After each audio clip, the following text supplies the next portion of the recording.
Hey guys, David Johnston here. This is day 15 of crypto, DeFi, and PegNet talks that I've been doing. And today I wanted to cover the subject of staking.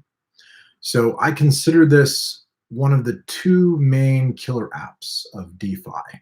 So I would define the first one as borrowing and lending related to putting some ETH in a contract or a stable coin in a contract, a la something like Compound, where you put out your crypto, somebody borrows it, they pay you interest. This is DeFi. This is decentralized finance, right? It's all mediated by a smart contract. And so by being mediated automatically, essentially, you have none of the traditional overhead or infrastructure to pay for. So typically the returns in DeFi are 5, 7, 10%. They're pretty generous compared to what you can get in the financial industry right now for holding capital or lending out capital. So that's a really interesting use case. But the other big one is participating in staking, holding tokens in a particular protocol, and getting rewarded for that. Now, it's a little more complex, and so I want to step back and kind of talk through the history of how we got to proof of stake and staking today. Well, if you recall the good old days of 2009, Bitcoin was all about mining, all about proof of work, right? And there was this magical couple of years where effectively anybody could show up in 2009, 2010, and use a traditional laptop or desktop in order to mine Bitcoin. So they could download the Bitcoin software, they could do some mining, which is running a SHA-256 algorithm, trying to find the best hash, and you could get a few Bitcoins doing that, right? And as competition ramped up, it got harder and harder for the hobbyists to really compete. People started using GPUs to mine Bitcoin. That really upped the competition. And then about 2013, people started rolling out ASICs, or application-specific integrated circuits. These are basically custom chips and computers that do nothing more than mine Bitcoin. And they're really good at it. Because they're specialized, they are thousands of times more efficient at mining Bitcoin than a CPU or a GPU.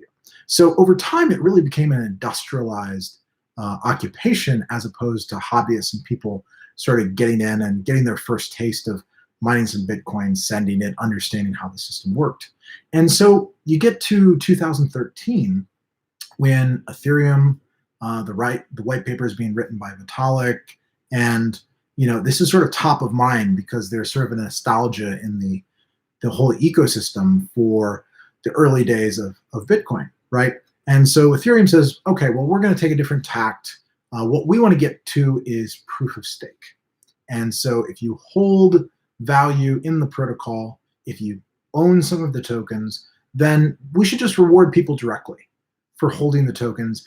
And we'll use that as the proof and the consensus mechanism instead of proof of work. Now, Ethereum couldn't quite finish proof of stake before they launched, so they went out with proof of work, and it's still proof of work as of today. They're planning to roll out proof of stake as part of ETH 2.0. But there are already existing protocols that have gotten proof of stake launched. BitShares was among the first. Purecoin back in the day. There was also much larger groups now with Cardano and Tezos and Dash that all have some mix of master nodes and different concepts for staking. And what it really amounts to is proving that somebody has value in the system, and if they're willing to lock that value for some period of time, and in some things like Tezos, they call it baking, you're participating in the consensus of the system. Now, this sounds a lot easier than it really is. A lot of the early projects like BitShares ran into governance issues where exchanges or large entities would start owning enough of the tokens that they could elect any of the servers they wanted, right? They could build the blocks by themselves. And so this sort of ended up being a point of centralization. So how do you do proof of stake without creating centralization? That became the big challenge that Ethereum is still really trying to unwind.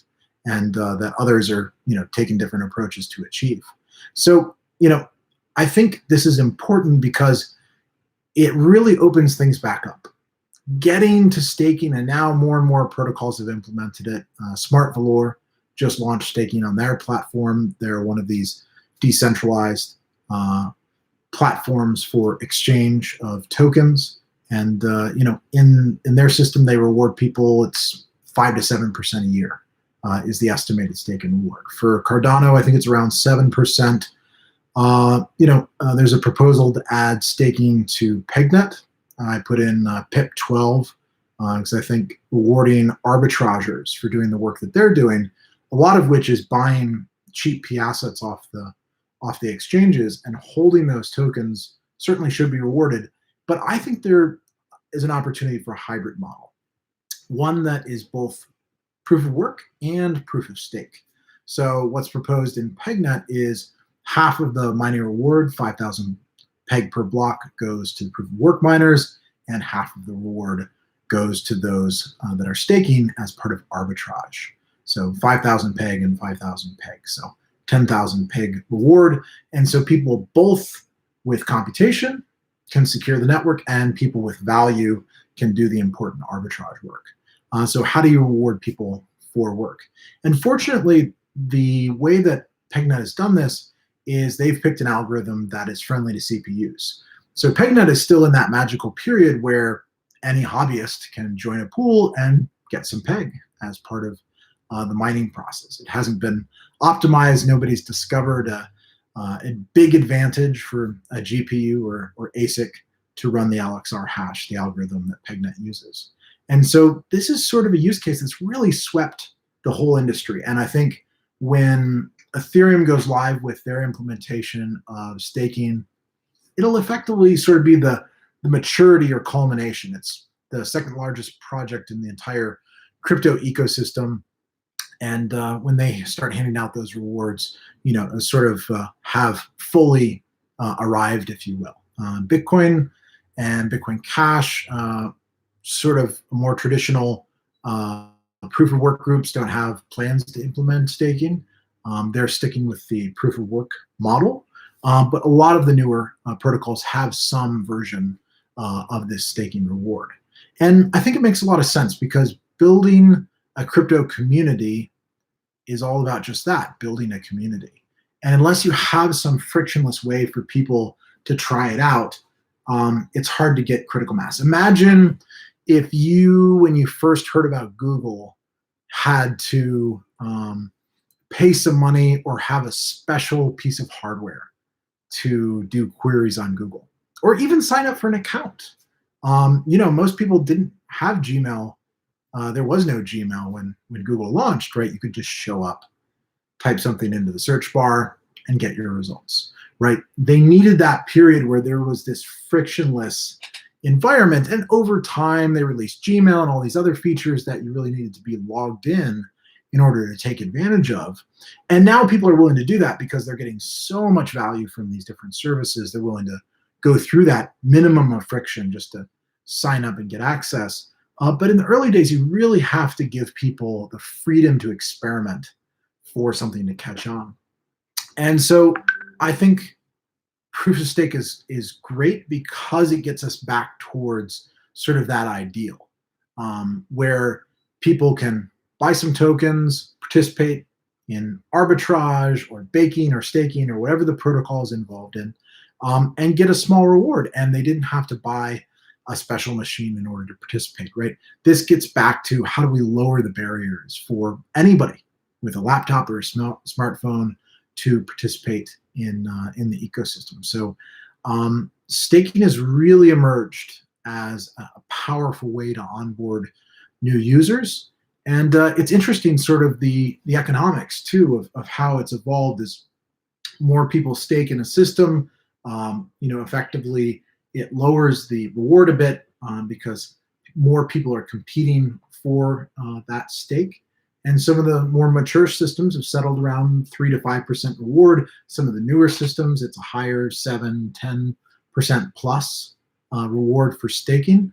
And it'll be interesting because for the first time in 107 years since the creation of the Federal Reserve, you don't have a central party deciding what the interest rate is for everybody. By setting a central bank interest rate, you largely tell everybody what the cost of money is. But this is market discovery of what the cost of money is. And that's going to be really, really fascinating to see. And especially in this context of staking, where people are doing work and involved in the security or operation of one of these user-owned public protocols.